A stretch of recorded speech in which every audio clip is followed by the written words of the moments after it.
quando a gente se comunica, será que a primeira impressão é o que fica? Até rimou, né? Quando nós nos comunicamos, entramos em contato com alguém, muito da nossa primeira impressão chama atenção inicialmente, principalmente se é uma primeira conversa. A neurociência conta pra gente que a gente guarda uma relação da ancestralidade em relação a isso. Quando deve ter salvado muita vida, o homem da caverna, ele precisava entender se ele estava em perigo, se colocar para correr rápido ou saber se aquilo seria um bom almoço para ele, e assim o reconhecimento muito rápido seria importante para essa sobrevivência. A gente guarda essa relação no cérebro numa amígdala muito primária que diz pra gente se a gente está em perigo ou não, se está tudo bem ou não. Mas olha que interessante, hoje nas nossas relações, quando a gente vai se comunicar, quando a gente vai se expressar, e lembrando que comunicação é tudo que fica comum e não só a nossa fala, essa primeira impressão tem a mesma força. Nós olhamos para o outro e começamos a extrair essas primeiras impressões dele e, sem dúvida alguma, a gente acredita e reduz o outro a essa nossa primeira impressão.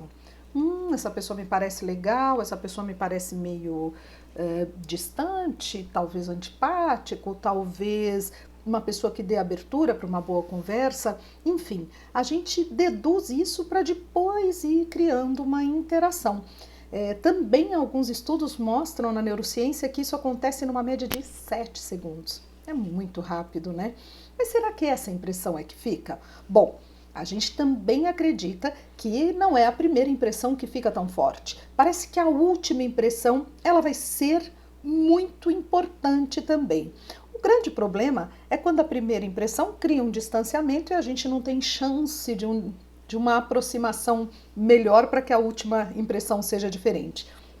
Mas qual de nós já não passou por uma situação onde a gente, em primeira mão, conversa com alguém, parece que aquela pessoa não está gerando muita possibilidade de aproximação, mas que depois vai fluindo e a gente fala, não, maior gente boa do mundo, e isso flui.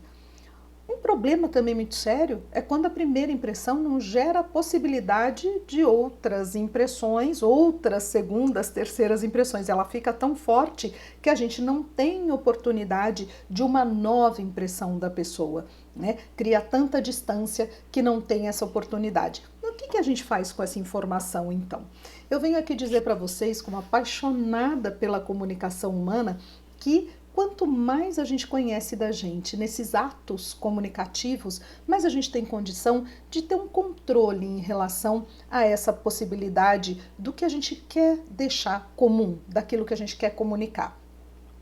O que eu digo para vocês é que se a gente se percebe como o meu corpo se dispõe, como minha expressão facial se dispõe, eu me coloco à disposição de ouvir o outro, de uma boa recepção, uma expressão facial neutra ou até convidativa, uma boa conversa, será que numa situação de uma entrevista de emprego, numa entrevista de um concurso público, numa fase oral, será que eu sei exatamente como eu quero me portar? Ou eu fico achando que eu tenho que entrar dentro de um modelo de comunicação que cabe todo mundo? Porque não cabe, nós já falamos isso aqui, vamos falar muito mais.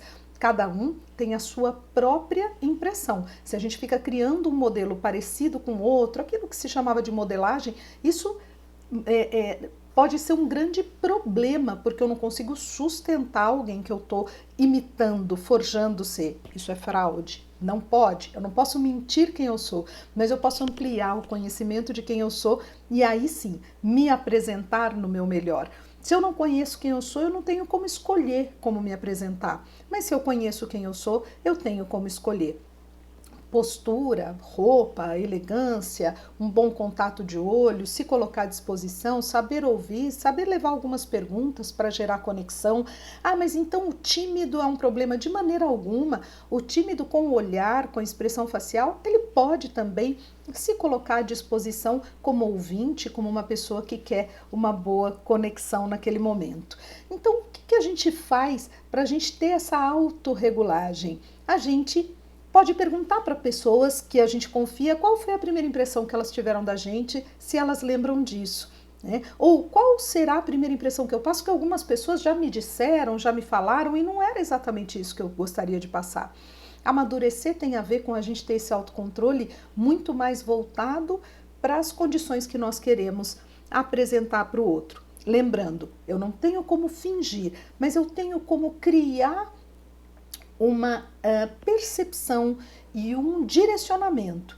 Então, como eu vou me comportar, qual é a minha postura, está muito associado a isso que é concreto. Nós vamos falar de muitas situações na comunicação que estão associadas a como eu organizo a minha fala, como eu me disponho para o outro. Mas aqui na primeira impressão tem muito a ver com essa condição concreta. Como o outro está me vendo, como eu chego para o outro, como eu crio uma boa conexão que combine com quem eu sou. É um desafio? Eu não tenho dúvida, mas é a única maneira da gente falar assim, a minha expressão está de acordo com a minha intenção comunicativa, né? Quem eu quero ser? E aí eu posso escolher como eu quero me comportar. Lembrando que a natureza não dá saltos e por isso é muito importante que a gente pense nisso não só em cima de uma entrevista, de uma prova oral ou de alguma situação de reunião que a gente vai participar. É bom que a gente pense nisso sempre, todo dia, toda hora. Isso é um processo de abraçar o crescimento. Então, a nossa primeira impressão vai ditar muito, sim, daquilo que vai ser a sequência da nossa conversa. E a última impressão, ela é muito importante. Se a gente se colocar disponível para o outro e se a gente sentir que o outro dá essa abertura, isso gera uma conexão muito rica. Se a gente se colocar disponível e o outro não der tanta abertura, a gente também pode, né, mostrar essa polidez, essa disponibilidade sem forçar que o outro tenha que ser como a gente quer que ele seja, mas que o outro seja essa figura que tem as suas limitações ou não de conexão. O que a gente não pode é criar o distanciamento acreditando que a primeira impressão é o outro que vai gerar. A gente também tem essa oportunidade de gerar, de se olhar de fora, de puxar para a gente a responsabilidade comunicativa. Cuide da sua primeira impressão. Ela é a que fica? Tomara que sim. Se ela for boa, ela vai ficar. Se ela for boa, ela vai gerar do começo ao fim boas impressões. Se ela não for muito boa, quem sabe na conversa é possível mudar. O importante é que a sua primeira impressão gere possibilidades de novas impressões. As alterações emocionais mudam muito isso. Então é importante também a gente se observar diante de diferentes situações emocionais, como a nossa impressão se dá. Se eu tô com medo, se é uma hierarquia, se é alguém que mexe comigo afetivamente, dentro das paixões, né? As pessoas se sentem tão encabuladas às vezes em relação a essas impressões. Mas a gente vai ter muito para conversar sobre isso aqui. Eu agradeço, peço para que você compartilhe, chame pessoas e vamos voltar para o nosso papo de comunicação. Lembrando que amanhã, 1º de abril, começa o mês da voz. Então a gente vai ter muita prosa boa para falar aqui sobre esse rico instrumento que muitas vezes a gente nem usa com tudo que pode ser usado. Que as suas impressões sejam as melhores possíveis, da primeira à última. Põe suas dúvidas, conta comigo. É um prazer partilhar esse assunto, que é essa paixão. Vai lá na Escola da Comunicação, por Ana Lúcia Espina, que é mais um lugarzinho para a gente conversar sobre esse monte de assunto rico que cabe a todos nós na vida. Um abração.